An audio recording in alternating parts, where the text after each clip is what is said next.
नमस्कार, जय हिंद साथियों। मैं शुभम पंडित अपने YouTube चैनल शुभम पंडित 12-13 पर फिर से आपके साथ जुड़ चुका हूं। अपने YouTube चैनल पर रोज़ की अपडेट्स के साथ मैं आज फिर आपके साथ जुड़ चुका हूं। आज है तारीख 20 सितंबर और आज की डेट, आज की भर्ती के लिए मैं आपके पास आ चुका हूं। जैसा कि मेरे पास वेबसाइट्स पे शो हो रहा है कि EMRS टीचिंग और नॉन टीचिंग स्टाफ्स की बम्पर भर्ती निकल चुकी है, जिसका आपको पूरा से पूरा फ़ायदा उठाना चाहिए। इसकी जो भर्ती है वो कल ही शुरू हो चुकी थी, पर दरअसल कल देखने में थोड़ा लेट हो गया, तो आज से भी आप इसको भरना शुरू कर सकते हैं। इसकी जो लास्ट डेट रहने वाली है मित्रों, वो 23 अक्टूबर 2025 रहने वाली है और इसकी पेमेंट की भी जो लास्ट डेट रहेगी वो 23 अक्टूबर 2025 ही रहेगी। आपको उसके बीच ही इसकी पेमेंट पूरी की पूरी कर देनी है। एग्ज़ाम्स की डेट की अगर बात करें तो एग्ज़ाम्स की डेट्स इसकी निकली नहीं है, ये नोटिफाई की जाएगी, जो कि साइट्स पे अपने आप ही आ जाएगी। और एडमिट कार्ड भी इसके 2 से 3 दिन पहले ही आते हैं, इसके लिए आपको किसी प्रकार की जल्दबाजी नहीं करना है।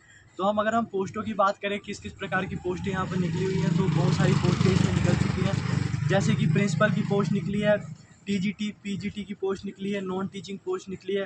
प्रिंसिपल की पोस्ट की अगर हम बात करें दोस्तों, तो ये भी काफ़ी ज़्यादा पोस्टें निकली है। अगर हम इसकी एग्ज़ाम फ़ीस की बात करें, अगर आपको फॉर्म भरना है, अगर प्रिंसिपल की पोस्ट के लिए अगर आप फॉर्म भरना चाहते हैं, तो 2500 रुपये इसकी फ़ीस रखी गई है।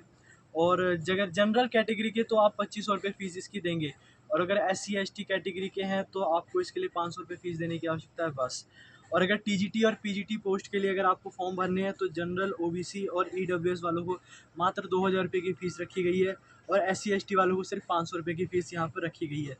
नॉन टीचिंग पोस्ट की अगर हम बात करें, तो उनके लिए 1500 रुपये की फ़ीस की व्यवस्था रखी गई है और SC ST जो कि छोटी कैटेगरी के होते हैं, उनके लिए 500 रुपये की फ़ीस की व्यवस्था रखी गई है। जैसा कि मैं अपनी हर वीडियो में बताता हूँ कि आपको इसके पेमेंट के मेथड के लिए डेबिट कार्ड, क्रेडिट कार्ड और नेटवर्क बैंकिंग से किसी भी रिलेटेड से आपको इसकी पेमेंट कर देनी है। इसके पेमेंट में आपने ज़रा भी लेट नहीं करना है। अगर हम इसकी एज की बात करें, तो इसमें मिनिमम एज 30 साल की रखी गई है। जी हाँ दोस्तों, मिनिमम एज की बात करें तो 30 साल इसकी एज रखी गई है। और मैक्सिमम की बात करें तो 50 तक इसकी एज रखी गई। 50 के बाद वैसे ही बंदा रिटायर हो जाता है, तो जब तक आपने भर देनी है, अगर आपके संपर्क में कोई भी हो। तो अगर हम पोस्टों की बात करें, कौन सी पोस्ट कितनी निकली हुई है, तो यहाँ पर मेरे पास जैसे कि शो हो रहा है, प्रिंसिपल की 225 पोस्ट, TGT की 3962 पोस्ट, PGT की 1460 पोस्ट, स्टाफ नर्स की 550 पोस्ट, हॉस्टल वार्डन की 635 पोस्ट, अकाउंटेंट की 61 पोस्ट, जूनियर सेक्रेटरी असिस्टेंट की 228 पोस्ट और लैब अटेंडेंट की 146 पोस्ट यहाँ पर दी गई है। मैं एक बार फिर दोहरा देता हूँ, अगर वीडियो में आपको सुनाई दे तो आप रिवाइंड करके दोबारा सुन सकते हैं। प्रिंसिपल की 225 पोस्ट, TGT की 3962 पोस्ट, PGT की 1460 पोस्ट, स्टाफ नर्स की 550 पोस्ट, हॉस्टल वार्डन की 635 पोस्ट, अकाउंटेंट की 61 पोस्ट, जूनियर सेक्रेटरी असिस्टेंट की 228 पोस्ट और लैब असिस्टेंट की 146 पोस्ट रखी गई है।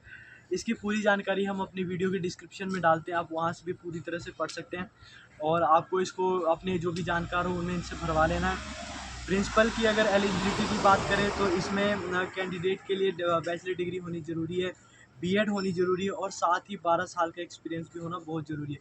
ये प्रिंसिपल की पोस्ट की बात है दोस्तों।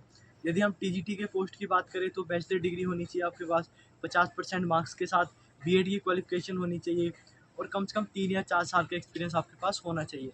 और अगर हम PGT की बात करें, तो इसमें कैंडिडेट को बैचलर डिग्री चाहिए, मास्टर डिग्री भी चाहिए 50% मार्क्स के साथ, 4 साल का एक्सपीरियंस चाहिए, B.Ed भी चाहिए, काफ़ी चीज़ें चाहिए, जिसकी जानकारी मैं अपने डिस्क्रिप्शन में आज आराम से डाल दूँगा। आप वहाँ पर जाके इसको पढ़ सकते हैं। स्टाफ नर्स की बात करें, तो उसके लिए भी यहाँ पर नर्सिंग की पोस्ट रखी गई है, जो कि बेसिक नर्सिंग के कोर्स है। 2.5 साल का कोर्स आपका कम से कम होना चाहिए और 3 या 4 साल का एक्सपीरियंस भी होना चाहिए। हॉस्टल वार्डन की बात करें, तो उसके लिए भी बैचलर डिग्री होनी चाहिए। अकाउंटेंट की बात करें, तो उसके लिए BCom यहाँ पर जो कंपलसरी की गई है, BCom होनी चाहिए आपकी। जूनियर सेक्रेटरी असिस्टेंट की बात करें, तो उसकी +2 होनी चाहिए और टाइपिंग स्पीड 30 वर्ड पर मिनट होनी चाहिए। कम से कम 30 या 35 वर्ड पर मिनट होनी ही चाहिए। लैब असिस्टेंट की बात करें दोस्तों, तो यहाँ पर उसके लिए 10वीं के बाद डिप्लोमा होना चाहिए, +2 होनी चाहिए। इन सब चीज़ों का आप पूरा ध्यान रखते हुए साथ के साथ ही आप इसको पूरा का पूरा फॉर्म भर सकते हैं। और इस बात का पूरा ध्यान रखिए कि डॉक्यूमेंट कोई भी गलत ना हो, इसका पूरा का पूरी जानकारी रखिए। साथ वाले साइबर कैफ़े में जाकर आप इसके लिए नाम ले सकते हैं, EMRS teaching and non teaching various post requirement, जो कि 2025 की है। जय हिंद, जय भारत दोस्तों। यदि आपको किसी पोस्ट की जानकारी चाहिए, तो आप हमें कमेंट करें। जय हिंद।